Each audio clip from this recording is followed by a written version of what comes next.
तो आज हम लोग पढ़ने वाले हैं area and perimeter of a circle. ठीक है, तो area and perimeter of a circle को समझने से पहले हम लोग समझेंगे कि आखिरकार पेरीमीटर क्या होता है और एरिया क्या होता है। ठीक है, तो पेरीमीटर वर्ड खुद जो है मेरा वर्ड है पेरीमीटर, वो खुद दो वर्ड से मिलकर बना हुआ है। ठीक है, पेरी प्लस मीटर। ठीक है, तो पेरी का मतलब क्या होता है? तो पेरी का मतलब होता है किनारा। क्या होता है? किनारा। ठीक है, यानी कि आउटर बाउंड्री। क्या होता है? Outer boundary. ठीक है, और मीटर का मतलब यहाँ क्या हो गया? To measure. क्या हो गया? To measure. तो इसका मतलब क्या हुआ? To measure the length of outer boundary. क्या मतलब हो गया? To measure the length of outer boundary. ठीक है, तो पेरीमीटर का मतलब क्या है? पेरीमीटर जो है दो वर्ड से मिलकर बना है, पेरी प्लस मीटर। पेरी का मतलब क्या होता है? किनारा, आउटर बाउंड्री। और मीटर का मतलब क्या होता है? टू मेजर, यानी कि to measure the length of outer boundary. जब भी हम लोग किसी चीज का पेरीमीटर निकालते हैं तो लोग क्या करते हैं? तो मान लीजिए कि कोई जगह है। ठीक है, कोई ग्राउंड है। ठीक है, ये मान लीजिए ग्राउंड है, सर्कुलर नहीं मानते, कोई भी ग्राउंड, किसी भी इरेगुलर सर्कल ग्राउंड हम लोग मान लेते हैं, ये मान लिया ऐसा कुछ, ये हमने ग्राउंड मान लिया। ठीक है, तो अब हम यहाँ से चलना शुरू किए, इस जगह से चलना शुरू किए, और चलते चलते हम लोग क्या किया? एक कंप्लीट रिवॉल्यूशन इसका कर ले, एक कंप्लीट चक्कर हम लोगों ने लगा लिया। तो कंप्लीट चक्कर लगाने के बाद जो हम लोगों ने डिस्टेंस ट्रेवल किया, उस डिस्टेंस को क्या कहते हैं? उसका पेरीमीटर कहते हैं, यानी कि total length of the outer boundary को क्या कह देंगे? उसका पेरीमीटर कह देंगे। ठीक है, जैसा कि आप पहले ही पढ़े होंगे रेक्टेंगल में, स्क्वायर में, और उनका एरिया भी आप फाइंड किए होंगे और पेरीमीटर भी फाइंड किए होंगे। ठीक है, तो आपने स्क्वायर का जो सीखा था पेरीमीटर निकालना, उसको उसमें आपको एक फॉर्मूला बताया गया होगा, 4 इंटू साइड। किसका? 4 इंटू साइड का आपको एक फॉर्मूला बताया गया होगा। और ये फॉर्मूला आया कैसे था? तो आप पढ़े होंगे कि स्क्वायर का प्रॉपर्टी होता है कि सारे साइड्स इक्वल होते हैं। तो मान लीजिए आपका ए है, ये ए है, ये ए है, ये ए। ठीक है, यानी कि ए सेंटीमीटर, ए सेंटीमीटर, ए सेंटीमीटर और ए सेंटीमीटर इसका लेंथ है। तो करते क्या थे? तो ए तो लिखा हुआ है, कितना बार लिखा हुआ है? 4 बार लिखा हुआ है। ठीक है, और ऐसे ही हम लोग मैनुअल में निकालते हैं। मान लीजिए ए बी सी डी आपका एक स्क्वायर है, और ये आपका ए सेंटीमीटर 10 सेंटीमीटर दे दे, ये भी आपका 10 सेंटीमीटर दे दे, ये भी आपका 10 सेंटीमीटर दे दे, और ये भी आपका 10 सेंटीमीटर दे दे। तो हम लोग को अगर इसका पेरीमीटर फाइंड करना है तो लोग क्या कर देंगे? तो सारे साइड को ऐड कर देंगे, सारे साइड के लेंथ को ऐड कर देंगे तो 40 आ जाएगा। मतलब पढ़े हुए थे कि sum of length of all sides को लोग क्या कहते हैं? पेरीमीटर ऑफ स्क्वायर कहते हैं, यानी कि स्क्वायर के चारों साइड का लेंथ को जोड़ देंगे तो उसका आ जाएगा, तो उसका पेरीमीटर आ जाएगा।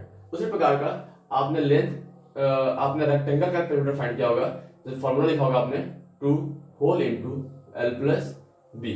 जिसमें मान ली होता क्या है रेक्टेंगल में कि अपोजिट साइड इक्वल होते हैं। क्या होते हैं? इक्वल होते हैं। तो अगर ये आपको 10 दिया गया है, ये आपको 10 दिया गया है, ये आपको 5 दिया गया है, ये आपको 5 दिया गया है, तो आप क्या करते हैं? तो चारों साइड के लेंथ को ऐड करते हैं। ठीक है, तो ऐड करने के बाद जो आपको मिलता है वो उसका पेरीमीटर हो जाता है। ठीक है, 10 plus 5 plus 10 plus 5 is equal to आपका आ जाएगा 10 प्लस 10 20, 20 और 5 25, 25 और 5 30।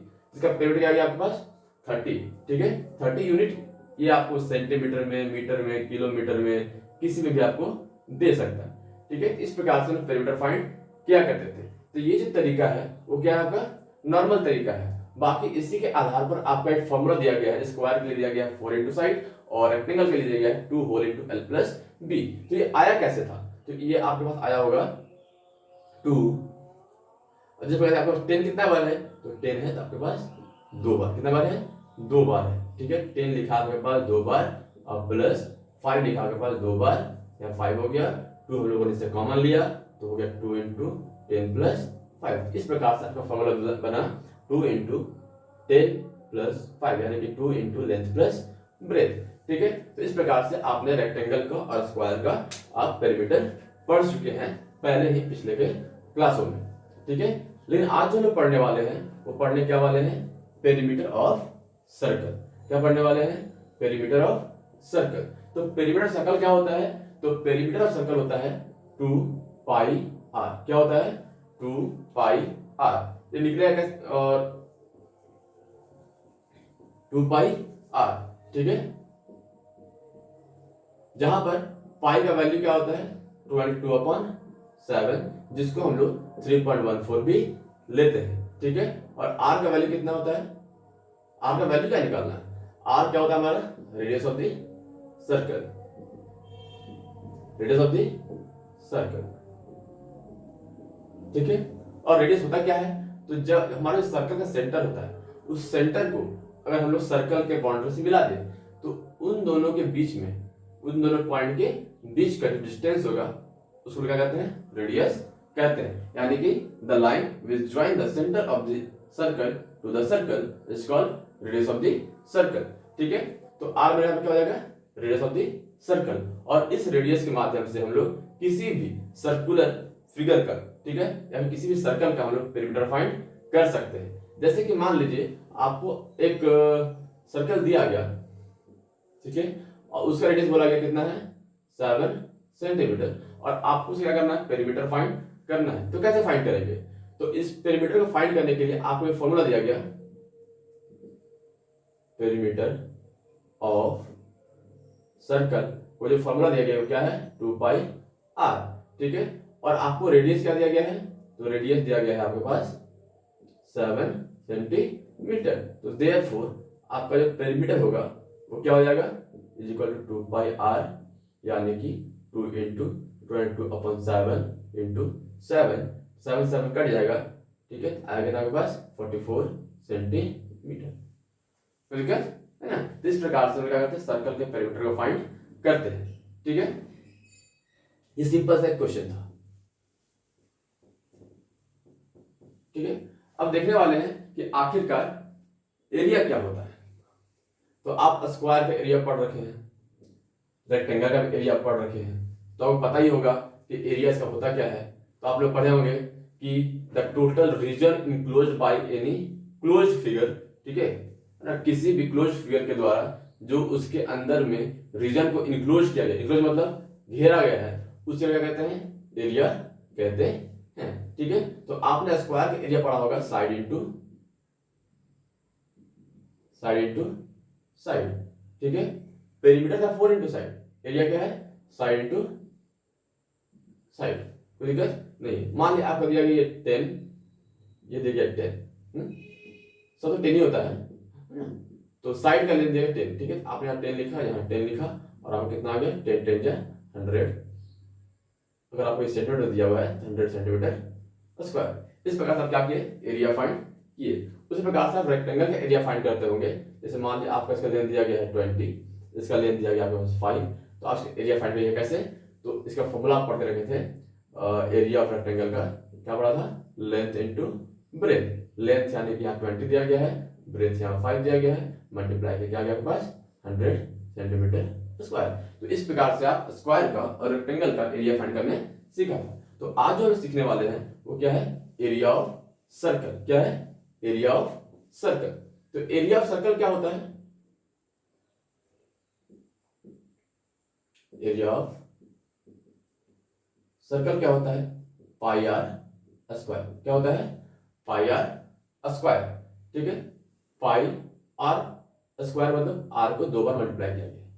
ठीक है, मान लीजिए आपको एक सर्कल दिया गया जिसका रेडियस 7 सेंटीमीटर है, और आपको इसका एरिया फाइंड करने के लिए बोला गया, तो कैसे फाइंड कीजिएगा, तो आपको दिया गया है रेडियस। क्या दिया गया है, रेडियस कितना 7 सेंटीमीटर, और आपको फॉर्मूला पता है एरिया ऑफ सर्कल का, एरिया ऑफ सर्कल का वो कितना है, पाई आर स्क्वायर। यानी कि पाई का वैल्यू 22/7 और रेडियस का वैल्यू 7 है, और चूंकि 7 का स्क्वायर है तो ये 7 से ये 2 कट जाएगा, 2 नहीं कट रहा है, इनफैक्ट ये बोल सकते हैं 7 का स्क्वायर है, तो उसको आप लिख सकते हैं क्या 22/7 7 इंटू 7 इंटू 7, इस 7 से 7 कट जाएगा और इसका वैल्यू कितना आ जाएगा 7 two 14 carry 1, 7 two 15 centimetre square. इस प्रकार से आप एरिया ऑफ रेडियस भी फाइंड कर सकते हैं। ठीक है, तो चलिए हम लोग इसको थोड़ा ब्रीफ कर लेते हैं जो हमने पहले से लिख रखा है उससे। ठीक है, तो पेरीमीटर ऑफ सर्कल क्या होता है 2 पाई r। ठीक है, जहां पाई का वैल्यू क्या है 22/7, जहां पर r क्या है रेडियस ऑफ सर्कल। ठीक है, अगर कोई दिक्कत है इस प्रकार से हम क्या करते हैं पेरीमीटर ऑफ सर्कल फाइंड करते हैं। उसी प्रकार से एरिया ऑफ सर्कल क्या है पाई r स्क्वायर, क्या है पाई r स्क्वायर, है ना। जैसे कुछ मैथमेटिशियन हुए रामानुजन और आर्यभट्ट सर, ठीक है, तो उन्होंने पाई का जो वैल्यू बताया 22/7 या फिर 3.14 जब मैंने लिख कर रखा है 3.14 अप्रॉक्सीमेटली, है ना। तो वो जो वैल्यू है तो वो पाई का वैल्यू, ये पाई है क्या, तो पाई एक इरेशनल नंबर है। क्या है पाई एक इरेशनल नंबर है जिसका डेसिमल एक्सपेंशन जो होता है वो क्या होता है नॉन टर्मिनेटिंग और नॉन रेकरिंग होता है। क्या होता है non terminating and non recurring. Non recurring मतलब नॉन रिपीटिंग। ठीक है, यानी कि पाई का वैल्यू को अच्छे तरीके से यानी कि पूरे पूरे करेक्ट तरीके से डिटरमाइन नहीं कर सकते हैं। जो हमारे वैल्यू है 22/7 वो क्या है एज्यूम्ड वैल्यू है, ये हम लोगों ने क्या किया है मान कर रखा है ना। और 3.14 भी जो क्या है तो 7 से 22 जब डिवाइड मारते हैं तो 3.14 आता है। 7 से 22 को जब डिवाइड करते हैं तो 3.14 आता है और ये क्या है अप्रोक्सीमेट वैल्यू है। तो पाई का वैल्यू फाइंड करने के लिए बहुत सारे मैथमेटिशियन ने कुछ ना कुछ कोशिश किया है। तो जो हमारे ये आर्यभट्ट और रामानुजन सर ने किया है वो क्या है कि सर्कमफेरेंस को जब डायमीटर से डिवाइड करते हैं तो पाई का वैल्यू आता है। क्या है सर्कमफेरेंस को जब डायमीटर से डिवाइड करते हैं तो पाई का वैल्यू आता है। ठीक है, तो इस प्रकार से पाई का वैल्यू क्या करते हैं फाइंड करते हैं।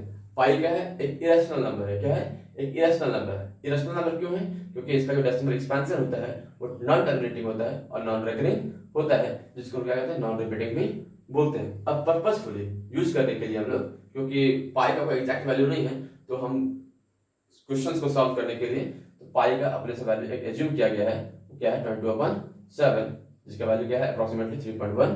तो हम लोग अपने हिसाब से अपने सहूलियत के हिसाब से कभी 22/7 इस्तेमाल करेंगे तो कभी 3.14 इस्तेमाल करेंगे, या फिर कभी कभी क्या होगा कि लोग पाई का वैल्यू एज इट इज भी छोड़ सकते हैं। ठीक है, तो लिखा में क्या है एरिया ऑफ सर्कल क्या होता है पाई r स्क्वायर और पेरीमीटर क्या होता है पेरीमीटर को हम लोग सर्कमफेरेंस भी कहते हैं। और सर्कमफेरेंस होता क्या है तो distance covered by travelling once around a circle, कि सर्कल के एक राउंड पर अगर घूम जाते हैं तो उस एक राउंड घूमने में जो टोटल डिस्टेंस ट्रैवल करेंगे उसको क्या कहेंगे उसका सर्कमफेरेंस बोलेंगे। क्या तो कोई दिक्कत है नहीं है, होना भी नहीं चाहिए क्योंकि आप लोगों को समझ में आ गया होगा।